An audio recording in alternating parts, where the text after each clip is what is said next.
about big differences between the situation in the past and what we experience today. For instance, in the past, students would really stay away from their teachers. Even when you see your teacher in the street, so students would definitely just run away in order not to meet their teachers. So today the situation is completely different. So teachers and students meet in many places, at school, in clubs, but also using social media, using social media tools like WhatsApp groups or Facebook or so on. So this means that today the relation is closer, and the age gap also is really very small compared to what existed in the past. In the past, actually, teachers used to live in places very remote from the places where they go to teach, and this was kind of unknown people. They were unknown, in fact. First when they come, they had to get socialized and try to live first and be known and recognized as members of the community. But today, there is a kind of paradigm shift, because most of teachers or many teachers live in the places where they teach. I mean, they were born there in these places, and they grew up there, went to school in these places, and they went to get trained to become teachers and went back to teach in these places. And I think this is very important.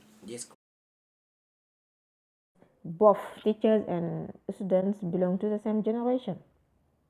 The teachers now are so young. They play with their students. For example, here in the village I teach, every Saturdays they organize a football match between red pen and blue pen. I mean, teachers and students. For example, they can go together in a party. They can go to beach together because we belong to the same generation. And we have more young teachers now than in the past. Students have also changed because of their age. So we have younger students compared in the past. So those differences have also influenced the relationships between teachers and students. So we used to have very conflictual relationships between teachers and students in the past, which is different now. So teachers and students are friends now because they exchange a lot of stuff, they work together. Teachers have become more flexible. It is the existence now of the social networks and the new technologies. Technologies today have occupied a position which is so high that nothing can be done today in the world without involving them.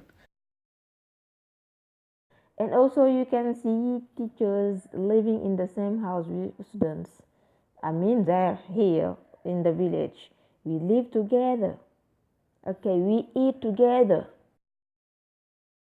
Because they have built up, friendships,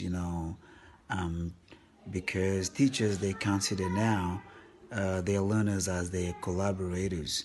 So not those kind of relationships where the teacher believes that he's the only one who knows, and students are empty vessels. So that has changed along the way.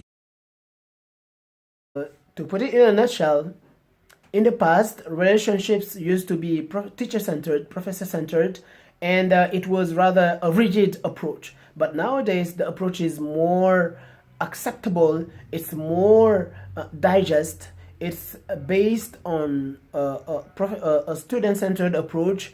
Added to that, there is the huge influence of the existence of the social networks, which means that relationships between professors and students, I think, in this 21st century has drastically changed, and for the better.